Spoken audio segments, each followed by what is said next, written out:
everybody. Welcome to Based on Actual Events. Here, I'm Justin Golak. Over there, that's Jeff Hack.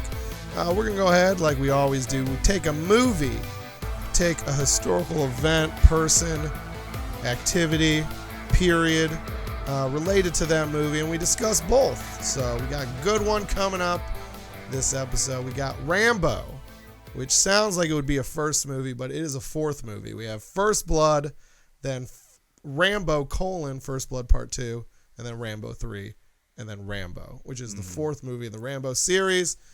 Revolves around the conflict in Burma, so we'll be discussing kind of like Burmese history and the violence in there, and a really violent and amazing action movie in Rambo. Yeah, and I'd like to point out, am I crazy, or does the title say John Rambo at the beginning of the movie? I think you're crazy because I just watched it today and it just says Rambo. I swear it said John Rambo. No, it just says Rambo. I swear. I think you're thinking because the sixth Rocky movie is Rocky Balboa. So it seems like a trend was he was I on. Tripping last night? Might be tripping. I mean, I was drunk, but... New Rambo's coming out in September. Last Blood. Rambo V: Last Blood, yes. So... I could have swore I saw that as the title card at some point, but... No. Okay, I'm out of my mind then. That's fine. I mean, it's very minor detail. It's not like a full-on Bernstein Bears kind of moment you're having. Oh, yeah. Yeah. That was a weird one. But this is a fun movie. It's out of control violent. It's insane. It's kind of goofy when it comes down to it. Yeah. And Sylvester Stallone is... I was actually surprised to learn that he's 60 in this movie. Yeah. I mean, he looks weird as fuck, let's be honest, for some reason. Like, his face looks well, because he's jacked, like, right. to an insane level. Like, for a 60-year-old, that should be impossible. He's a straight-up gorilla, man. Like, he's huge. He's all muscle, but he's got that weird, when, like, old men get buff, and, like, but their skin is not... It's not connected to the muscle in a really, like, smooth way. You know what I'm saying? And then his face is clearly, like, very plastic surgery. Oh, you think so? I think so. Is that what explains? Because his face looked puffy and it's puffy. weird. Because if you notice him now, he's a little less puffy. I think he was, like, getting a lot of his plastic surgery around this time. Yeah. And I think what works out great for Stallone is he plays such, like, bruisers in these movies that... a Hollywood celebrity that's had a bunch of plastic surgery and a 6-year-old that's been boxing his whole life would have the exact same face. So it almost like works in a realistic way to his characters as opposed to like a 6-year-old woman who has just had plastic surgery. Because then you get it. But then when he's playing these grizzled old men, you're like, oh, those aren't, facelift scars. That's war scars. Right, as long as because he didn't go full like Mickey Rourke. He didn't go over the. He didn't go full Mickey Rourke, but you can tell they're friends. Like you could tell he's gotten advice from Mickey Rourke. Like, hey man, you got to work on those cheekbones. Right. He definitely has. I would guess he has some amount of plastic in his face. There's gotta be or Botox or just like fillers. But you're right. He does look radically different. Not radically, but he looks less weird in the face now. So maybe he got better work. I mean, he's like my end of life body role model. Like I just told someone recently, I'm like, as soon as I'm about 52 to 55, I'm gonna start taking HGH, like real kind of just at a level that's really uncontrollable. But I'm just gonna be a monster. Like I'm just gonna be a straight up, be an gorgeous, wrinkly monster, and I'm just gonna wreck life. So the movie takes place in Stallone's character Rambo, John Rambo. He's living in Thailand. Which they don't explain that. I believe, if I remember correctly, he's living in Thailand at the beginning of Rambo 3. Oh, okay, I see. So in the beginning of Rambo 3, he is living with monks, and that's why I think in Thailand, somewhere in Asia for sure. And so he's living with monks, of course, and he lives in a temple, and then he goes into the city and stick fights for money, and then gives the money back to the monks. He's kind of like, so here's the thing about the Rambo movies.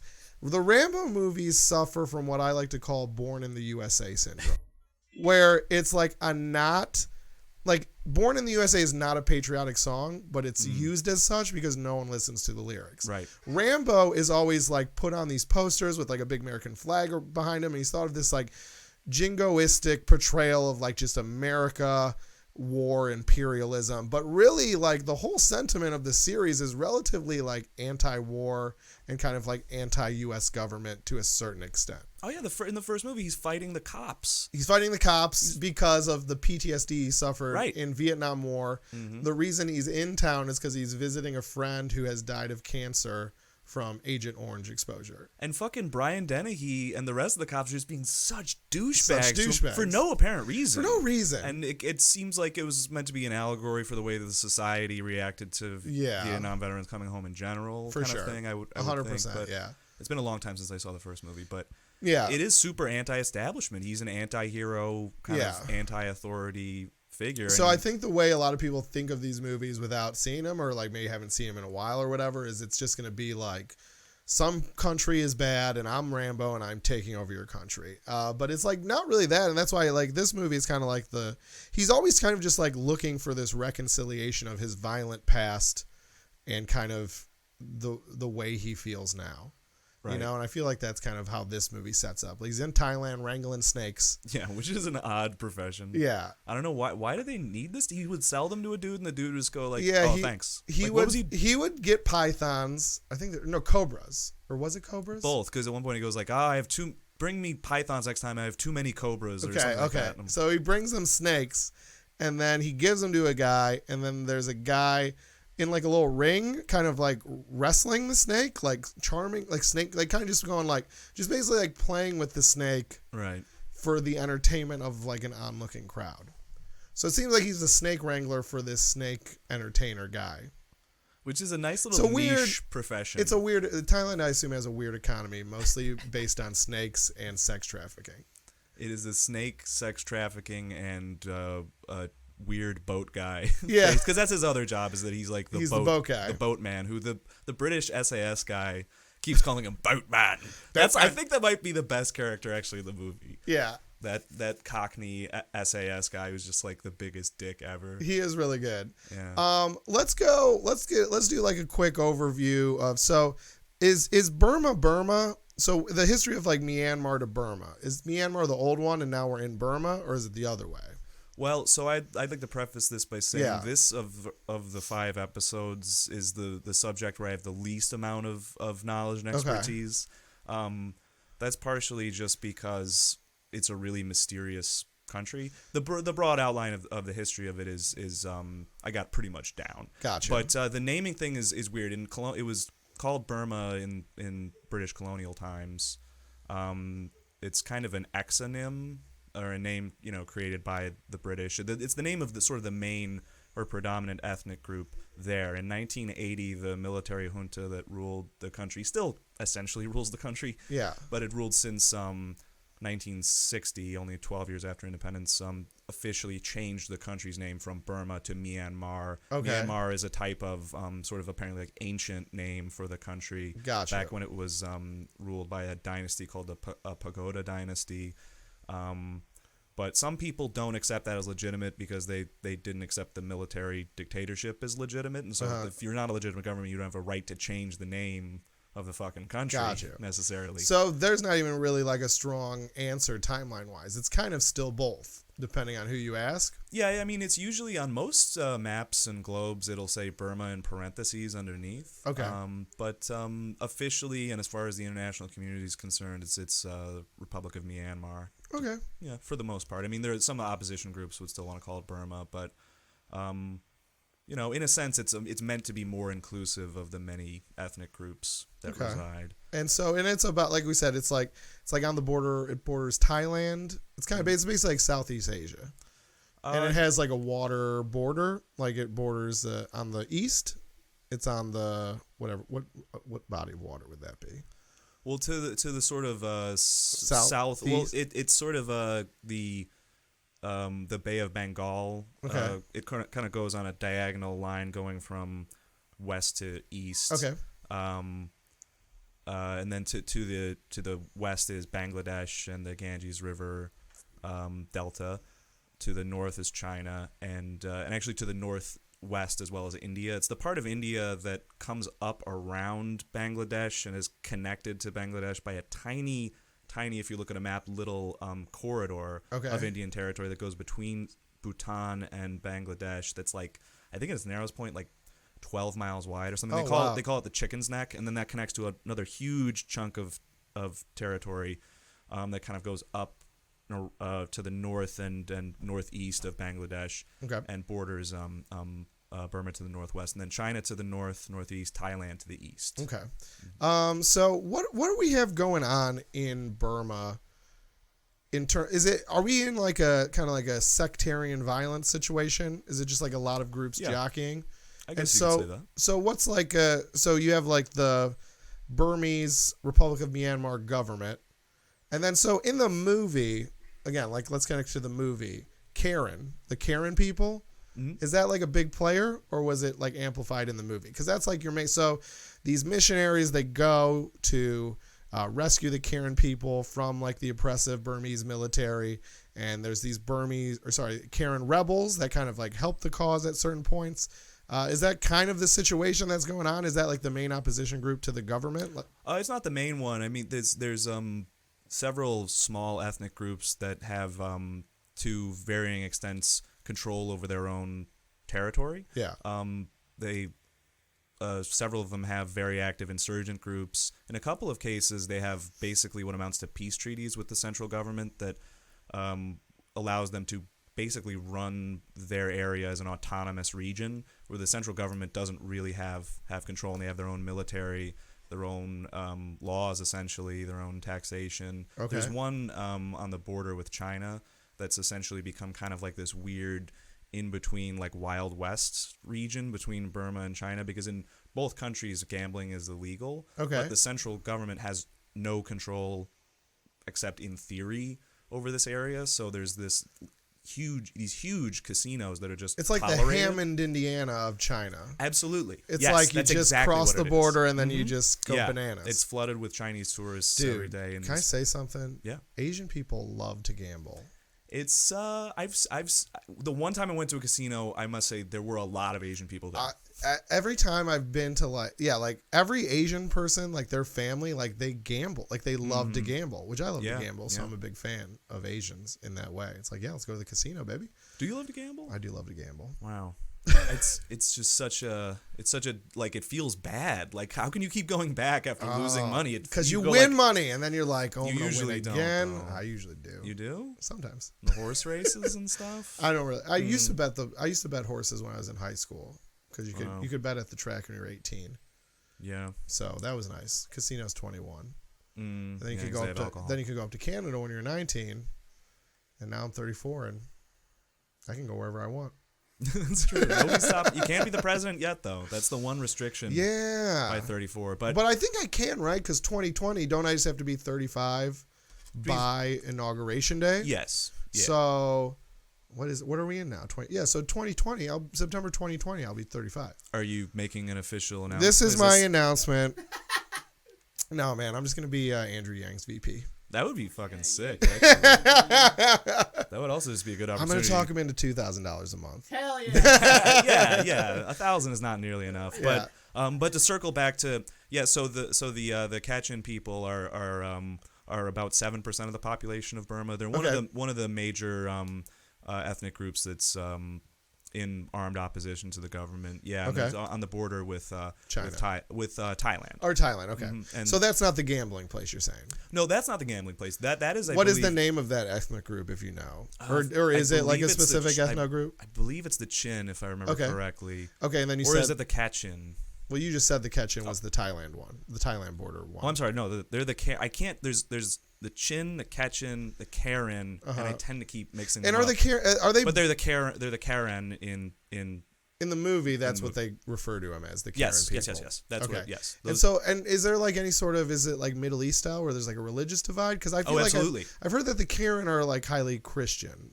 They're predominantly Christian, as far as I can tell. And then there's a lot of Buddhists in the country too. So Burma, or Myanmar rather, is essentially a Buddhist theocracy in essence, if not in law. It's the Myanmarese and Burmese nationalism is deeply tied into Buddhism. It's a kind of a fusion of sort of a chauvinistic nationalism with it almost sounds like a like an oxymoron when you first say it, but with extremist Buddhism, Right. and sort of violent Buddhism, like almost what you could call like a Crusader style Buddhism, where you go to war and commit acts of violence in the name of Buddha. I mean, I think that's like the weird thing about this conflict is you hear these kind of stories about like Buddhist monks being attacked, but is it kind of the thing where it's like, yeah, but it's like they're not the Buddhist monks you're thinking of. Like or are the monks kind of out of it? It's a complicated question because that's actually a whole thing. Man. Because this seems like there are very monks that like are, this region seems kind of like really tough to just quantify. Because like there are like Buddhist monks that are in opposition to the government. Yes. The more traditional, what we think of as traditional, like Dalai Lama, peace be with you, Buddhist monks. And then there's a more like aggressive, like you're saying, theocratic style Buddhist monks. Oh yeah, and even within Myanmar. Right, and those would probably be more aligned with like the government. Yes. Gotcha. Yeah. So the monks are split. There are a lot of monks that are involved in pro-democracy and anti-authoritarian protests and demonstration movements. There are a lot that are in lockstep with the regime.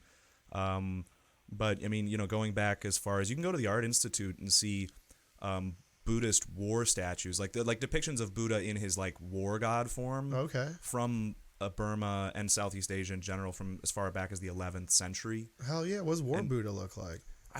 He's like sort of like an angry looking Buddha. Does he I have, think like, he was holding a spear, if I remember. I went to that exhibit a long time ago, but dude, I want to do that action movie, War Buddha. War Buddha. Yeah, just essentially just Buddha, but Rambo, but like Yeah, he's like, PTSD Buddha. I think he like knows karate. Mm-hmm. I think it's a more karate based thing than like a gun based thing. Sure. So more like more like Ong Bak than John Wick.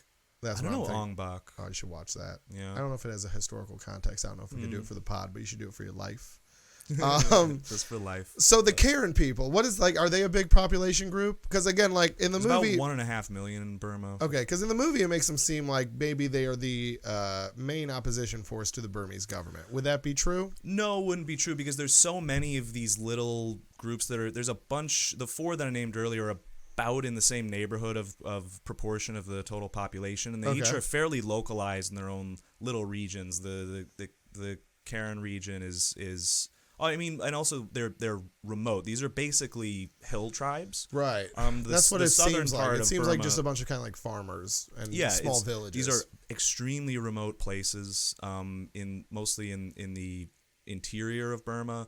The heavily populated part of Burma in the south is predominated by the Burmese ethnic group who dominate the government and dominate the armed forces almost completely. Yeah. But there are every place where it's not a Burmese majority area, the government is either not in control or they are an occupying force. Gotcha. Basically. And so is it true that they're kind of actively in offensive violence against these Karen people? Or is that another thing because that's how it seems in the movie, is that they're just kind of trying to literally just genocide the Karen people, the Burmese government. I know that around that time, especially there was because this would be like 2008 when. Well, the they would movie always came be out. fighting with the insurgents, right? But Gotcha. then it's kind of like us in Vietnam, where they would say, "Oh, well, some insurgents attacked us, so we have to burn down this whole village and just Right. kill everybody." Right, Now, where right. they kind of, I mean, the human rights abuses are, extremely widespread there, prevalent. I mean, I mostly am familiar with Burma from the writings of George Orwell, and from the main international story with Burma and human rights violations. And I mean, basically, genocide in Burma is the Rohingya crisis, which has been predominant in the news for the last 6 or 7 years. Yeah, I remember hearing about that recently. Yeah, it's still ongoing. I mean, there's almost 1 million Rohingya refugees packed into Bangladesh, mostly, which is already the most overpopulated country in the world, where 60% of the land surface gets flooded on a yearly basis. That's crazy. Yeah, it's insanity. It's 160 million people packed into an area the size of England, and is notorious for constantly I mean, literally the majority of it floods pretty much every year, and it's exactly the society that is totally equipped to take nearly 1 million extremely poor, desperate, starving refugees. Yeah. Rather, and tens of thousands of Rohingya have been just slaughtered, mass rape, torture, destruction of villages. I mean, you name it. I mean, the Burmese army is fairly notorious for its brutality. So this is the kind of country that needs a Rambo. Absolutely. They need someone to come in with a 50 caliber machine gun and just blow everybody just away. blow so yes, what is your favorite Rambo moment in this movie? Honestly, throat rip. Yes, That that's is mine the too. That's greatest- mine too. Is that like his signature move? Never done it before. Oh, okay. I when he did that, it was so jarring. I It was thought, almost- that must be like right, Rambo's thing. like a Mortal Kombat finisher. Exactly. Yeah, but no. Yeah, because he grabs this guy's throat and he's kind of wrenching his forehead with his other arm. Yeah. And then you're like, oh, he's just going to snap his neck. Right. Classic movie trope. And then you kind of start to see blood kind of pooling under his fingernails where he's in, and then just in one thrust, just rips the guy's throat out of his neck. And I remember the first time I saw it, and now probably every time since then, even though I know it's coming, it's just like, yes.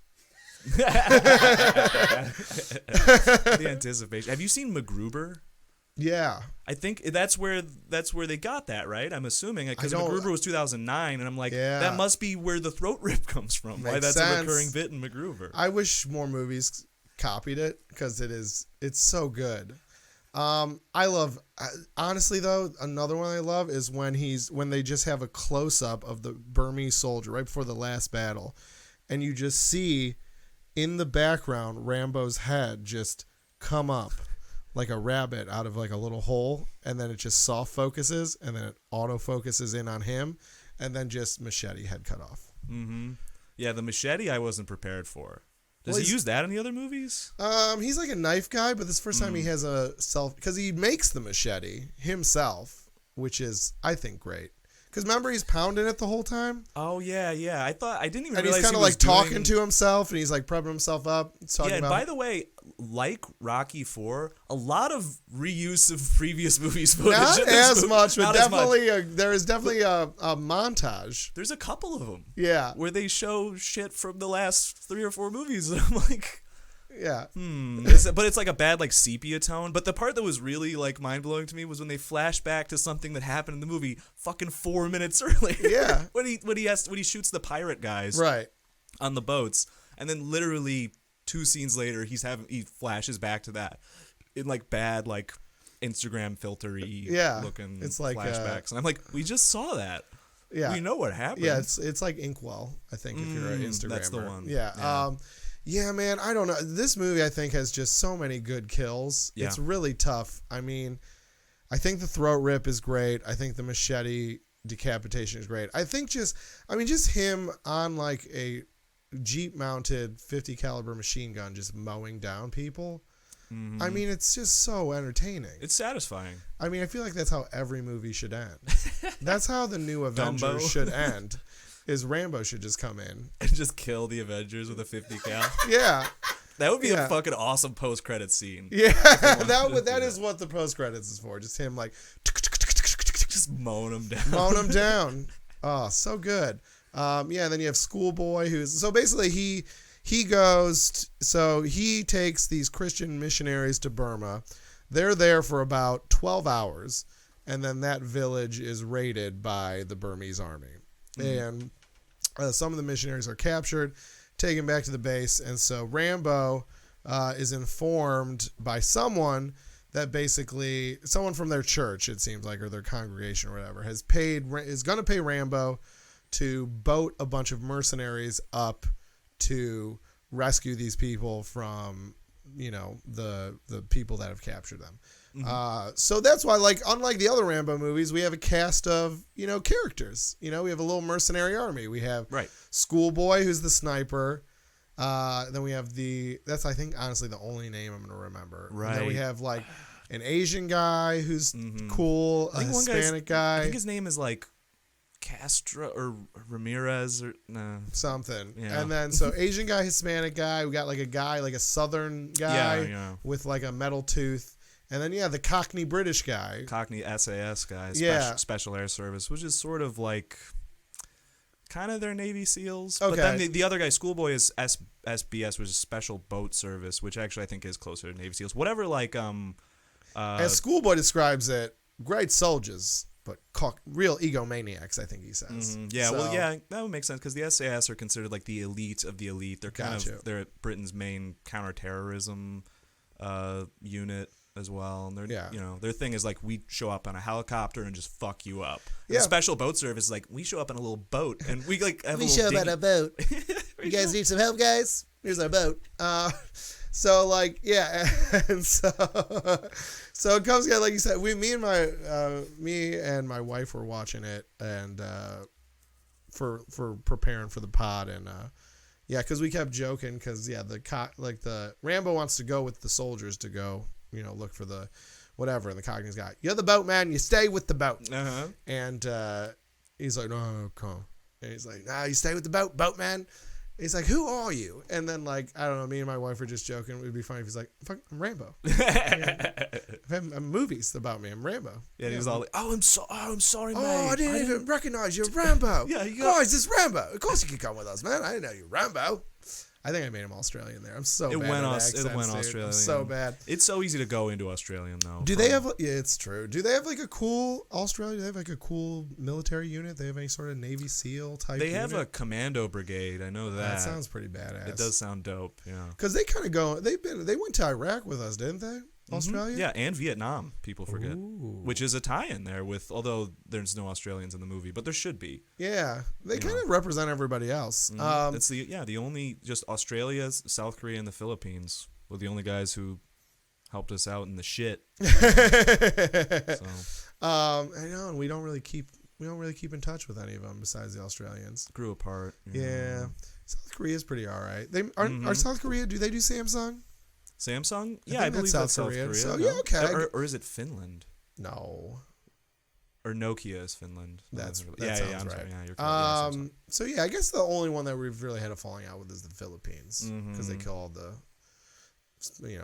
the drug dealers and drug users and people. Yeah, that guy's a piece of work. That guy's Duterte. He is nuts. cool ass name though. That is a dope name, and that's a good solid dictator name. Yeah, you know what I mean? or outfielder.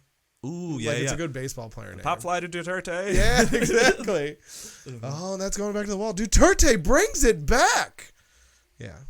I bet that there's a likelihood there probably is a professional baseball player somewhere named something Duterte. We'll look it up after. So yeah, man. So, well, then the other thing I wanted to ask you about in terms of like history of the region is so we have a point where, so they do leave the boatman behind, but then he comes back and saves them with his bow and arrow. But while they're walking, going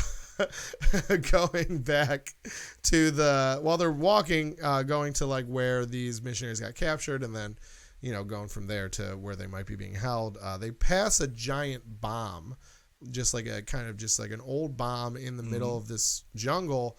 And they're being led by this Karen rebel soldier who's kind of leading these mercenaries. And they're like, what the fuck is that? And he says it's an old bomb dropped by the British in World War II. So what was that conflict? Or was that part of World War II we just don't hear about? The battle in the kind of southeastern Asian part of the world? Yeah, that would be a part of what is sometimes called the RBI theater, kind of the Forgotten Theater of the War, which stands for, CBI, China, Burma, India. Theater of the War, which is kind of the one that kind of doesn't get a lot of cred because it I didn't even know it existed. No? Yeah. Well, the Chinese have been fighting the Japanese since the early 30s. Okay. At that point. I kind of knew. Aren't the Japanese kind of like the white people of Asia? Yes, absolutely. Gotcha. That's absolutely a true thing in cool. my opinion. Yeah. I mean, they actively imitated white civilization, or not civilization, but white industry and military. Yeah, like strategy. that kind of like colonization model.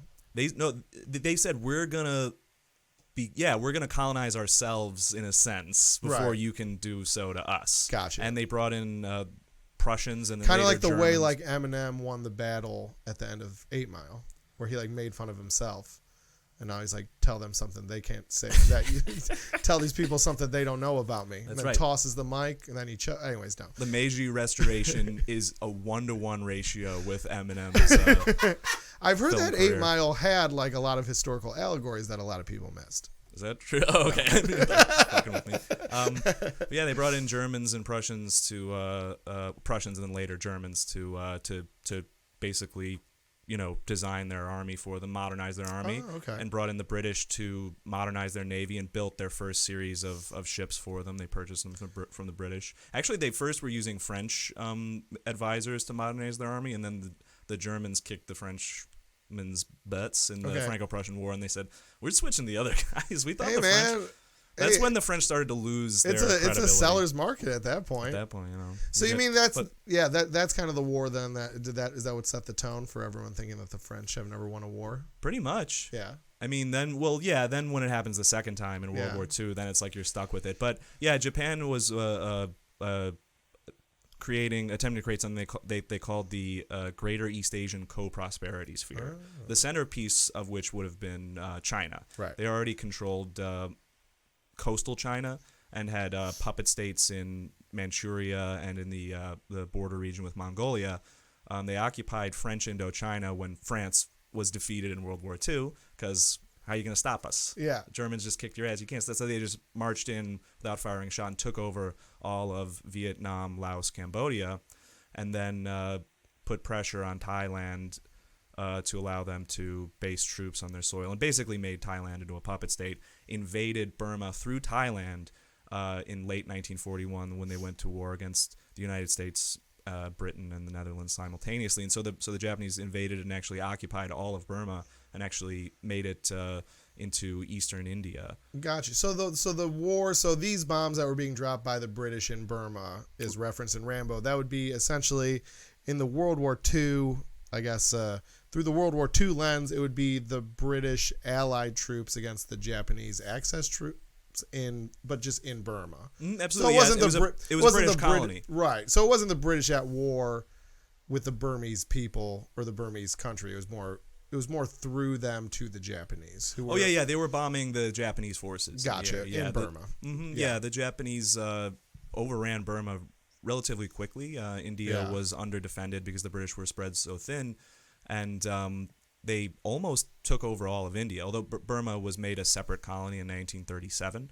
But before that, it was ruled as part of British India. But they made it into eastern India, and the British managed to turn them back at the Battle of Impal in Imphal, if I remember correctly, in 1943. But they still occupied Burma well into late 1944. So there was a couple of years of Japanese occupation of Burma, and during which time they sort of incubated the nationalist movement there and kind of tried to set up sort of a puppet regime that was kind of calling itself sort of a self-declared independent republic, but wasn't actually. They did the same thing in the Philippines, Vietnam, Indonesia.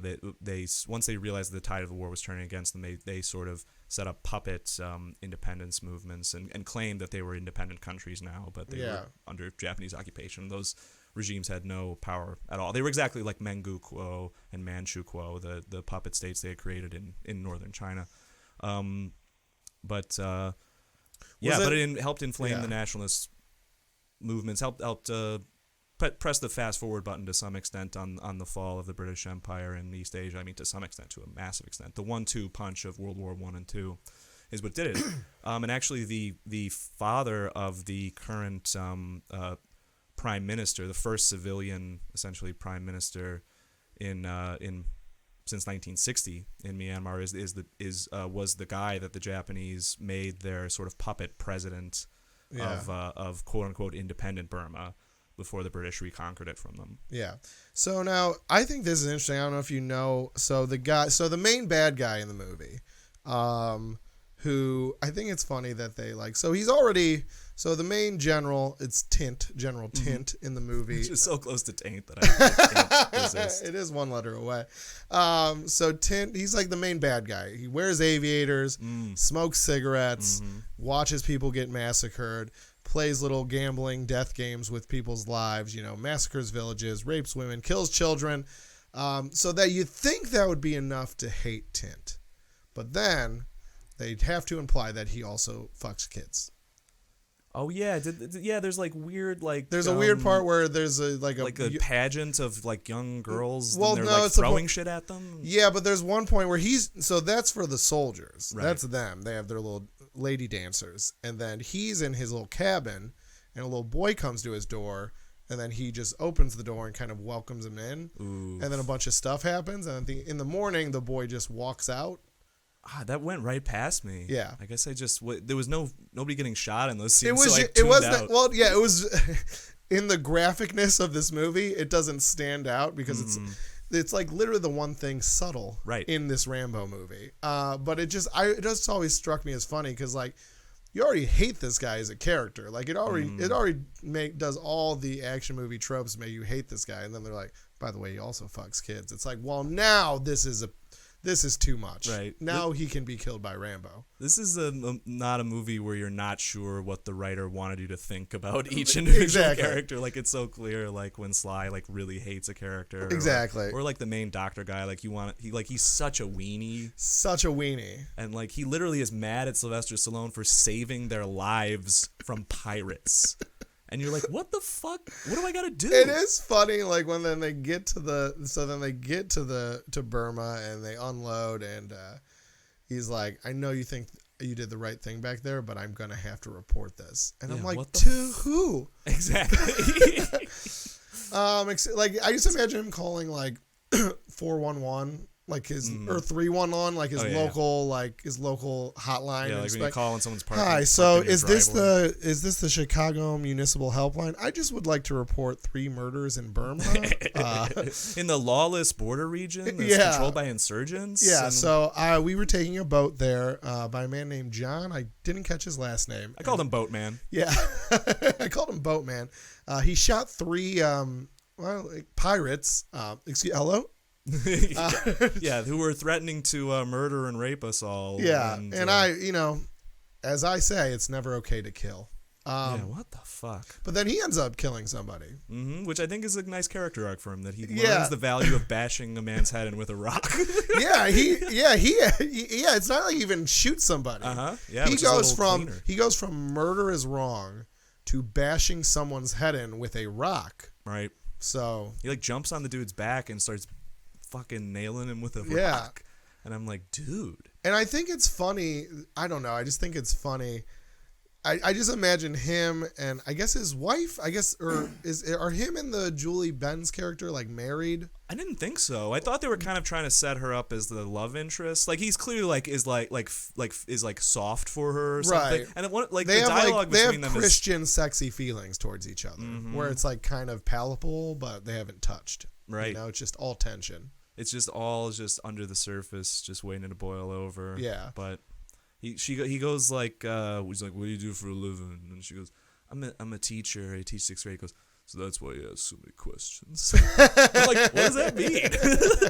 Like, is that a thing that teachers ask a lot of questions? That is funny. In their normal lives or outside of work lives? I don't know. But I just thought it was funny because they reunite at the end, the Julie Benz character and Michael, who's the weenie. And I just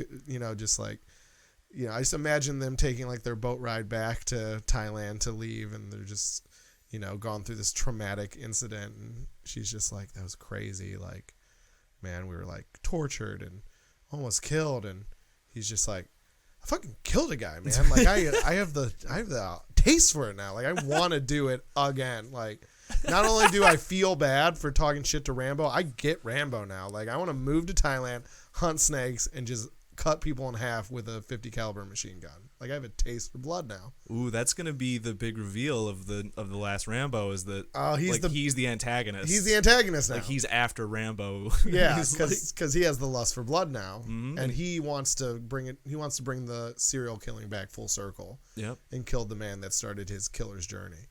But so the guy that plays Tint, who's like the main bad guy, like the main general who's bad. So he's actually, did you know this about him? His name is, I'm probably going to pronounce this wrong, Mong Kin. And he was, let me get this right. I actually brought it up on my phone because I want to make sure I get it right. He was a former Karen soldier who joined the resistance in 1988, and then he was on the front lines for a while. Then he escaped to Thailand, and then so he didn't have any acting experience. I did not know that. Yeah, so he actually was part of the Karen rebel forces in Burma in the late 80s. In Burma, it's actually a crime to own a pirated copy of this movie because the movie's banned. It's actually 10 years in prison if you found with a copy of this movie in Burma. And it seems like a country where they pretty trigger happy on punishment. But still, it's not surprising. It's like the most aside from North Korea, it's the most repressive regime in all of Asia. And it's sad because it kind of just there's just like a small wikia about Rambo, and so that's where I found that information about him. And so there's no follow up, but it basically said that his family, the guy that played Tin, his family was captured after the release of this film. So that's kind of not great. And he said he lives in Thailand now, but he says there are still sometimes Burmese officials that go to Thailand that look for kind of these, what do you want to call it? Like dissidents.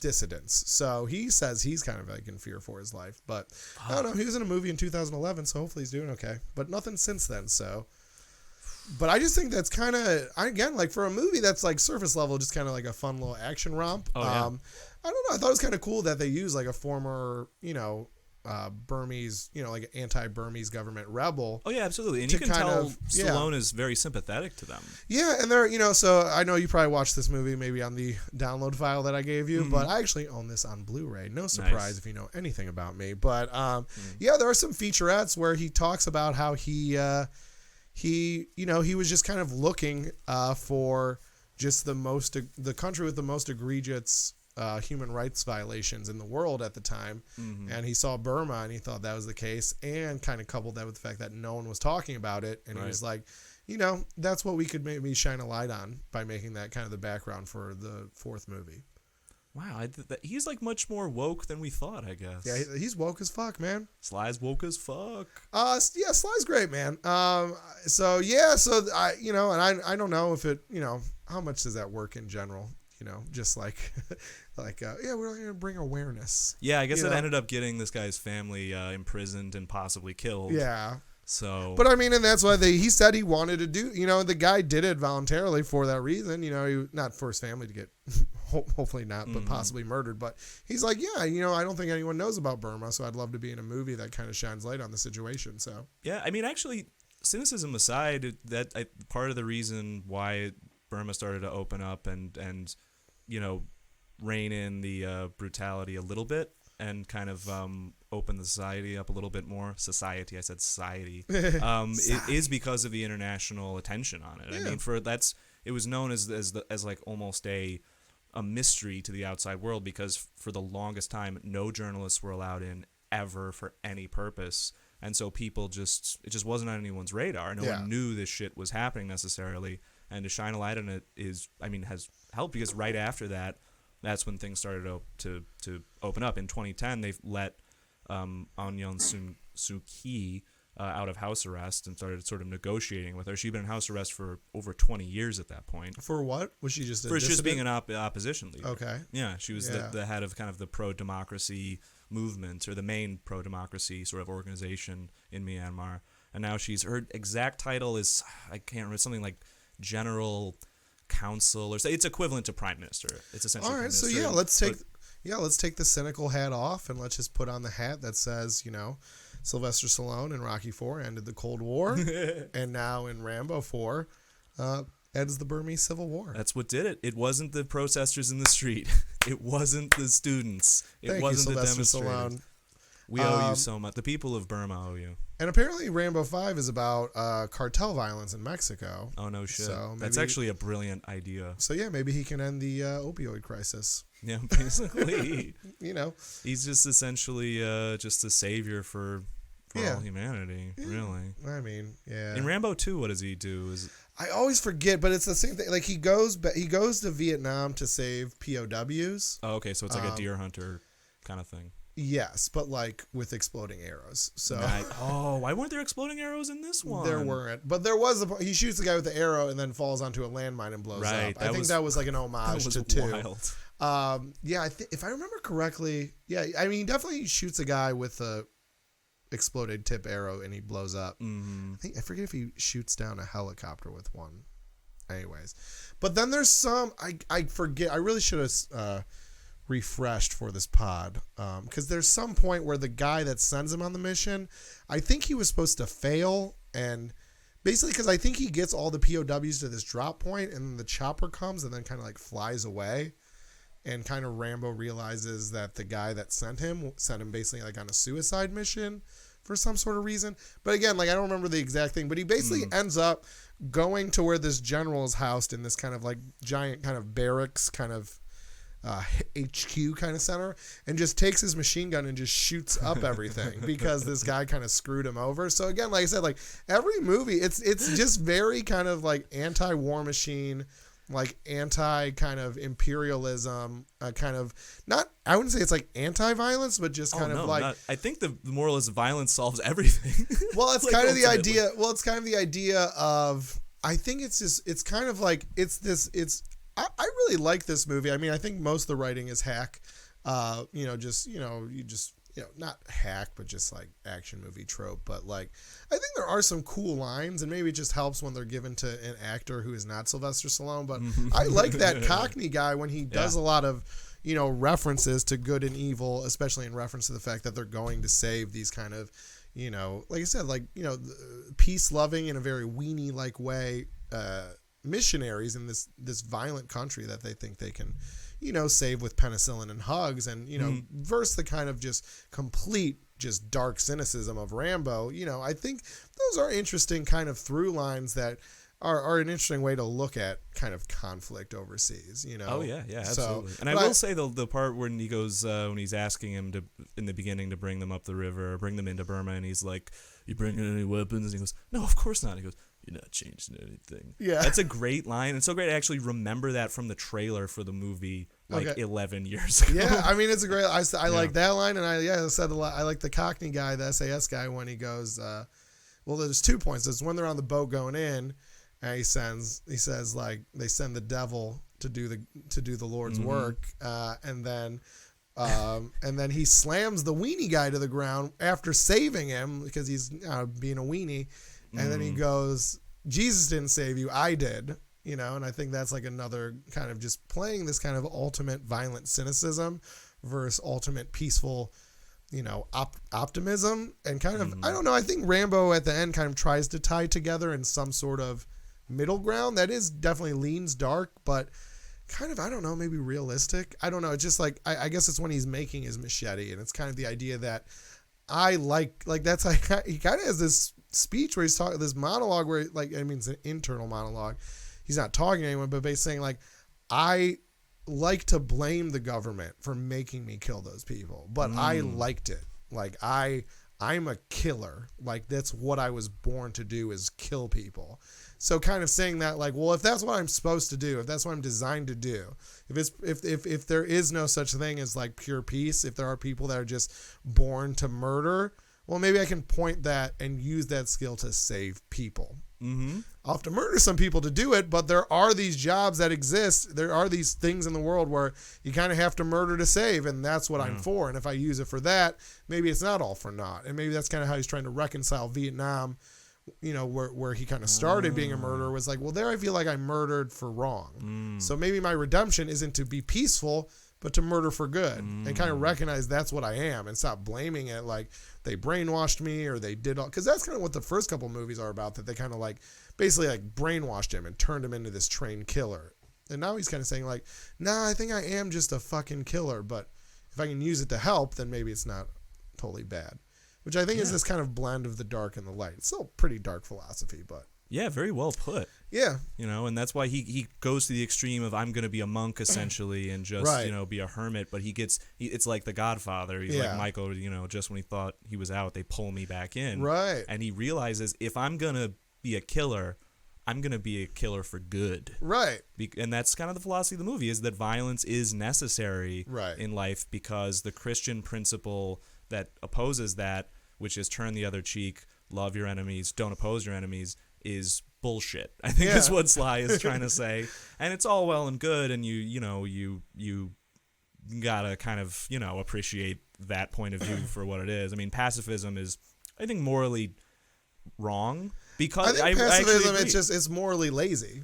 it's morally lazy. Because it's like, also, well, I'm not going to do anything, and then I won't be bad by default. It's like, well, you might not be good either. You might just be sitting on your couch getting high. Yeah, and I think it's very easy to argue that non-resistance to evil is evil. Right. I mean, if you're just sitting on your porch and you see your neighbor getting robbed, and you just go, oh, fuck, well, I mean, I could, run over there and bash the guy's head in with a rock. Yeah. But Jesus said not to. So, I mean, if we lived in that world, what kind of a shit world would that be? Right. Well, and I think maybe that's why, because, the lady gives him like a little cross bracelet, and he's kind of like wearing that the whole time. And I think the Christianity kind of stands in for like relative moralism as opposed to like actual Jesus Christianity. But I think that's maybe like that's kind of like the balance arc that's kind of being created is like, yes, pacifism is kind of a fruitless journey, but unchained aggression is also what the bad guys are doing essentially. So it's this idea of the killer represented by Rambo kind of saying like, I'll still kind of hold on to my ideals that violence is necessary sometimes, and that, like you said, like pushing up against evil is true good, not just letting it propagate because of this false sense that you're pacifist. So kind of like combining like relative moralism and kind of aggressive action to kind of try to be some force of good. Right, which is kind of America's idea of its own foreign policy and its own place in the world since World War II. Yeah. Which ties back into Rocky IV. Yeah.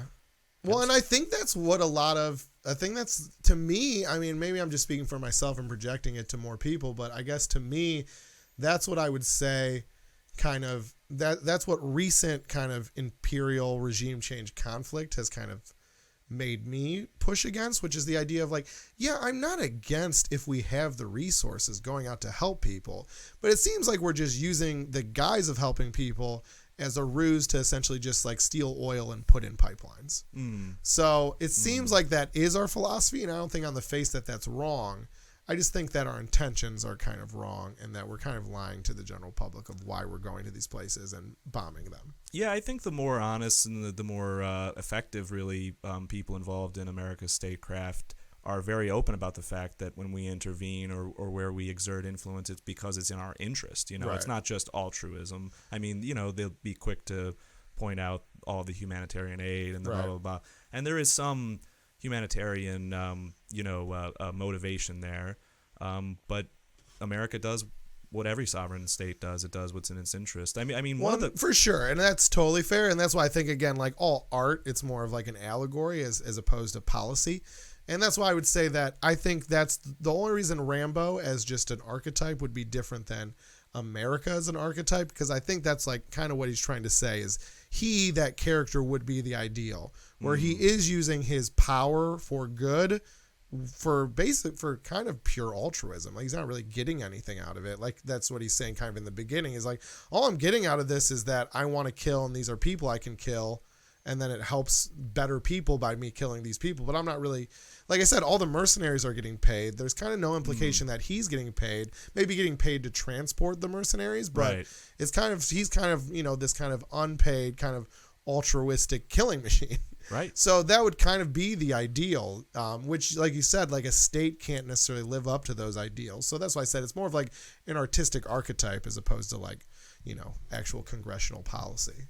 Yeah, I mean, is it me, or also is he just more interested in going on the mission to save Julie Benz? There's that too, but I think it's like if we're just gonna go artsy with a fucking 90-minute blood-soaked action film, I think he sees her as kind of, because I think that's what's interesting about Sylvester Stallone movies as he ages is he's too old to have a love interest. And I don't think we buy her as a love interest because she's clearly in her late 20s, early 30s, and he's clearly an old man.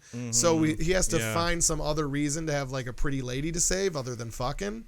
Right. So I think that I think he just sees her as kind of like a symbol of redemption. Yeah, I thought to myself like, oh, they're gonna set them up as like a romantic interest together, but like I realized that I looked it up. I thought he was about 50, and I'm like, I love how that's considered age-appropriate romantic interest in Hollywood. As someone who I looked it up, she's 36 in this movie, and he's 60. Yeah, and but that's why I'm sure they went like, oh yeah, that's good. Yeah. Well, and that's why I don't think they are. I don't know. To me, it seems like he's going to save a piece of himself as opposed to her. Yeah. What she represents, because they don't even. Yeah, they never at the very end of the movie. She runs to the wiener, and then they kind of just walk away, and he's at the top of the hill looking at all the aftermath of the little battle, and then he kind of just leaves. Goes and visits his dad. And then he goes to Arizona to visit his dad. Which is that's after where episode 5 takes up. I'm saying episode 5 like it's a Star Wars film. But I love that's what he does after literally slaughtering hundreds of people. Yeah. He's like, all right, time to visit my dad. Well, it's also weird because I'm like, how old's your fucking dad? Yeah, I mean, he's got to be at least in his 80s. Yeah, probably, which is possible. Which I guess is possible. Yeah. But it's just, where have you been, son? Well, I've murdered a lot of people, and now I'd like to help you raise your horses. Yeah, it gets much more like Hallmarky at that moment. Yeah, hard cut from murder to father-son bonding on a ranch and shit. All right, man. Well, let's wrap. Is there anything else you want to say about either Burma or the movie? I guess, and maybe just say, you kind of alluded to it, they've kind of opened up at least a little bit in recent times. What's the situation in Burma now? They have a nominal sort of civilian government that's, they're in office, but I wouldn't say they're in power. Yeah. Officially the military, the Tatmadaw, which just means armed forces, apparently from what I looked up, is kind of, taking sort of the back seat, or I would say they're in the passenger seat, but it's one of those driver's ed cars where they have their own set of pedals that can override. So what we'd like to do is give everybody a lot of freedom. Just hit their brake. Exactly. Yeah. I mean, I think it seems pretty clear that the civilian government is serving at the military's pleasure. Yeah. And that the real power in the country is still in the National Security Council of the country, which is controlled by the military. Still baby steps. Baby steps forward from what we've seen in this movie. They let Anthony Bourdain in. What? Nice. Yeah, R.I.P. Started to let journalists in a little bit. Yeah. And released some political prisoners and had an election that was, relatively fair. Okay. So, and what about, so the violence is kind of cut back significantly? Because to me... Well, the main violence right now is being directed at the Rohingya. Which, So cut back in overall, but specified in a very dark and which is where way. I wish the movie had gotten into... I mean, I wish it hadn't, because it's an action movie and it should, but at the intersection of ethnicity and religion and nationalism is something that's always fascinated me, and Myanmar is that... in spades. Yeah. It's kind of, deeply chauvinistic Buddhist nationalism that sees any group that isn't Buddhist as essentially a foreigner. They actually consider the official policy of the military and therefore of the state is that the Rohingya are not even Burmese or Myanmarans. So it's they're kind actually, of like... They call them Bengalis because they're Muslim. They're their own distinct ethnic group. They're not Bengali. So they're kind of like a religious-based ethno-state. Where it's not so much quote unquote racial makeup. It's like, what religion are you? I mean, there's also ethnicity again is a huge but part it's of it. In that to the Burmese religion. Ethnic group, traditionally dominated the state, and in the case of the Karen, they're predominantly Christian, but they're also ethnically different. Yeah. The other major ethnic groups that kind of have powerful insurgencies or their own sort of autonomous areas, the Chin, the Kachin, and the Shan. I'm not sure what their religions are, but in the case of the Rohingya, the genocide against them is based 100% on the fact that they're Muslims. Yeah. And therefore can't be part of the Burmese state. Right.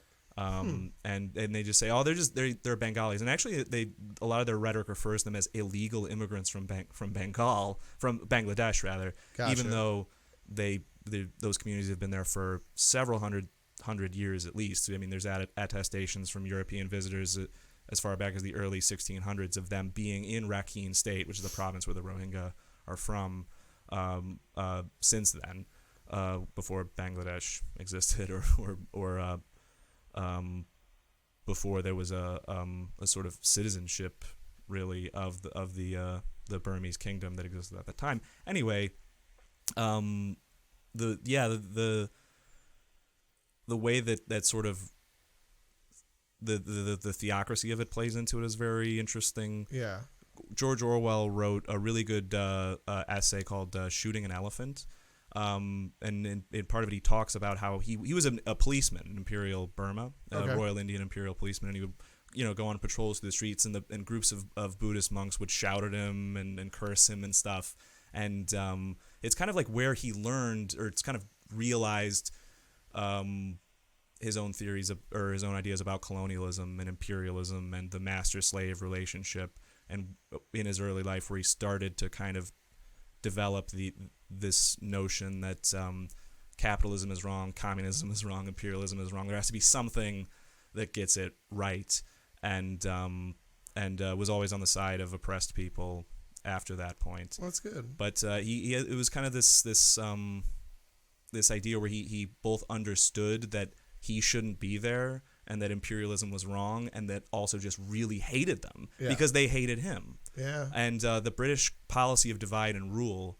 was something that also exacerbated the ethnic problems and the ethnic conflicts that exist to this day, because that was the standard practice of the British in almost all of their colonies, was to take a minority ethnic group in that colony and to give them outsized power, to give them power over the majority group so that they would be on their side.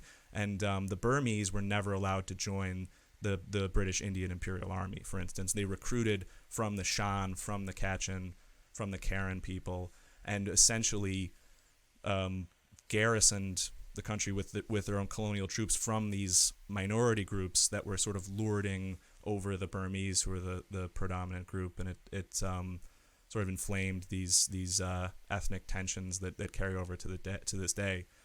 They allude to that a little bit with the British bomb thing, but you got to pull on that string to find all to go through. I feel like we're at like a good ending point, and let's like not take too much time on this, but that is kind of like something that's interesting, because I feel like they could have maybe done that if they chose to, because I think movies like this again are funny because it's like it's not while it's a fun. Let me just say I fucking love this movie, but it's not a masterclass in like writing, or anything like that. And so it starts off again very easy exposition route where they just basically do like faux news kind of clips to kind of set up what Burma is and what's going on. So I guess like the first like minute and a half, 2 minutes of the movie. But then they also do that funny thing where they essentially like just do kind of like exposition as kind of out of place conversation. And I was just wondering if you knew anything about this fact that they kind of bring up, where it's like it's all the mercenaries on the boat heading over to Burma from Thailand, and they basically talk about how Burma is like the leader of the meth trade of the world. Yeah, I noticed that. And they just kind of bring it up like,